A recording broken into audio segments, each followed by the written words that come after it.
I only buy the finest tea leaves. Zesta. See BOPF. If BOPF is indicated on the pack. Zesta, the art of tea.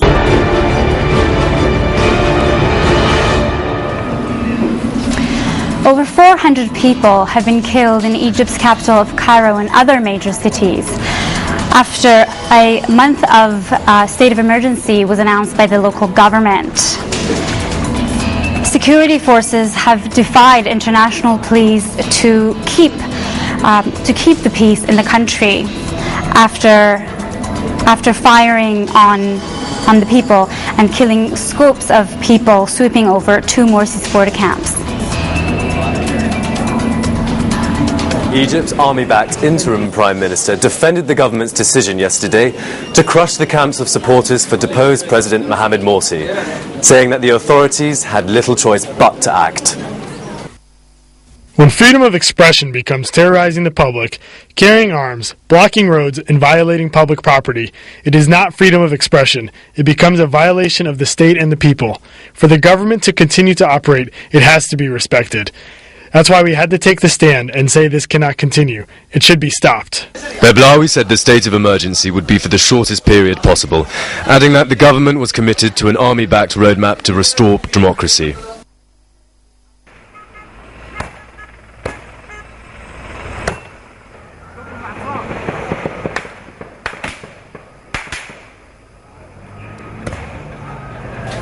Thousands of Muslim Brotherhood supporters had been camped out in 2 major cities in Cairo since before President Morsi was top. The Muslim Brotherhood says that snipers fired on the square from surrounding buildings, while helicopters hovered overhead and armoured bulldozers ploughed over the protesters' makeshift defences.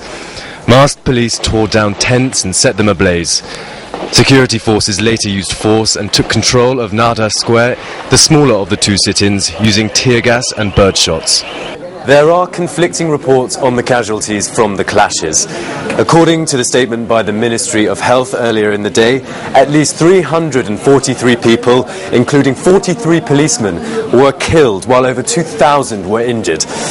Now, according to the Muslim Brotherhood's spokesman's Twitter account, over 1,000 people have been killed, while other sources put the number of dead between 500 and 800. However, Newsfirst cannot independently verify this report. Egypt has been swept by horrific street violence, showers of gunfire, tear gas and blazing fires as relentless clashes have shaken cities in government attempts to break up the demonstrations. According to reports, among the dead was the 17-year-old teenage daughter of one of the senior Brotherhood officials. Supporters of the deposed President Mohamed Morsi torched police stations amid the ruthless government suppression. Several journalists have also been killed in the protests and clashes yesterday. Meanwhile, protesters toppled off an armoured security truck off a bridge.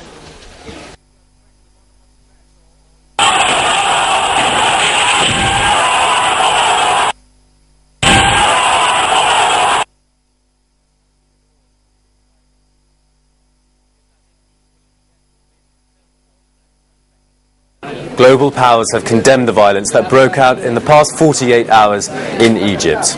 And the final outcome of that revolution is not yet decided. It will be shaped in the hours ahead, in the days ahead. It will be shaped by the decisions which all of Egypt's political leaders make now and in these days ahead. We don't support this violence. We condemn it completely. It's not going to solve the problems. I feel very apprehensive about the future of Egypt. There are a lot of Egyptians in Australia of various faiths. We understand their concern about what's happening in the country they've come from.